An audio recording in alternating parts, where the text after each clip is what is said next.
கடந்த ஆட்சியின் போது கொழும்பில் 11 இளைஞர்கள் காணாமல் போன சம்பவம் தொடர்பான வழக்கு கொழும்பு நீதவான் நீதிமன்றத்தினால் இன்று மீண்டும் விசாரணைக்கு எடுத்துக் கொள்ளப்பட்டது.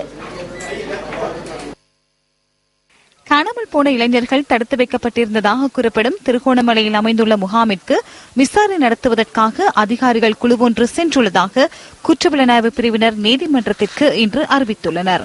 இந்த வழக்கு விசாரணைக்காக எதிர்காலத்தில் கடற்படையினர் தரப்பில் சட்டமா அதிபர் திணைக்களம் ஆஜராக மாட்டார் என சட்டமா அதிபர் சார்பாக நீதிமன்றத்தில் இன்று ஆஜராகியிருந்த அரசு தரப்பு சட்டத்தரணி தெரிவித்தார்.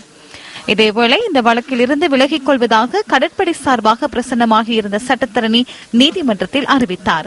எனினும் கடற்படை தளபதி சார்பாக சட்டத்தரணி ஆஜராக வேண்டும் என நீதவான் இதன்போது உத்தரவிட்டார்.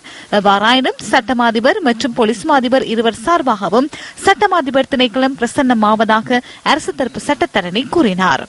இந்த விசாரணையிலே கடற்படையின் சார்பாக ஆஜராகி வந்த சட்டமா அதிபர் தொடர்ந்தும் தான் கடற்படை சார்பாக ஆஜராக போவதில்லை என்பதை இன்று நீதிமன்றத்துக்கு அறிவித்தார்.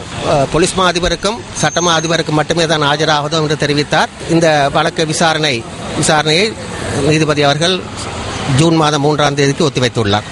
இதேவேளை காணாமல் போனதாக கூறப்படும் 2 இளைஞர்களின் தாய்மார்கள் திருகோணமலை மற்றும் யாழ்ப்பாணத்திலிருந்து இன்று கொழும்பு நீதிமன்றத்திற்கு வருகை தந்திருந்தனர்.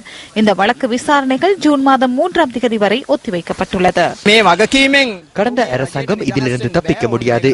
அவர்கள் இதற்கு பொறுப்பு கூற வேண்டும். இந்த இளைஞர்களுக்கு என்ன நேர்ந்தது என கூற வேண்டும். பெற்றோர்கள் தமது பிள்ளைகளுக்கு என்ன நேர்ந்தது என அறிந்து கொள்வதற்காக கட்டாயமாக இது தொடர்பில் ஆராய வேண்டும்.